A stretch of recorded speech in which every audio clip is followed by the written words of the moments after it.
সাংবাদিকদের ন্যূনতম বেতন নবম গ্রেডের মতো ও শিক্ষাগত যোগ্যতা স্নাতক করার সুপারিশ করেছে গণমাধ্যম সংস্কার কমিশন। স্বাস্থ্য ও শিক্ষা খাতে সরকারি ব্যয় বাড়িয়ে সেবা বাড়ালে জনগণ খুশি থাকবে, দুর্নীতি কমবে বলে মন্তব্য করেছেন এনবিআর চেয়ারম্যান।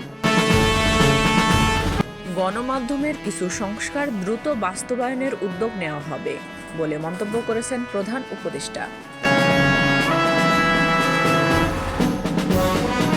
খুলনায় মশা নিধনের দাবিতে মশারি টানিয়ে বিক্ষোভ।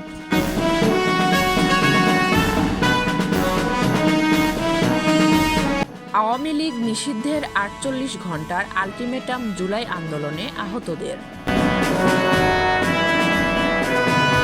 আগামীকাল ভোটের বয়স ১৬ বছর করার প্রস্তাব দিবে এনসিপি।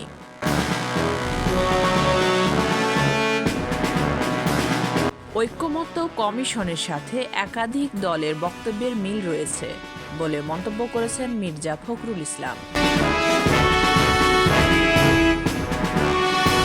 কুড়িগ্রামে সোনাহাটা সেতুর পাটাতন সংস্কার সম্পূর্ণ, ৪০ ঘণ্টা পর যান চলাচল স্বাভাবিক।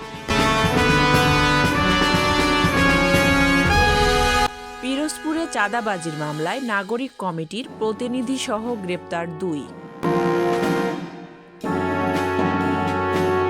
নাটোরে আদালতের নিয়োগ পরীক্ষায় প্রশ্ন ফাঁসের অভিযোগ।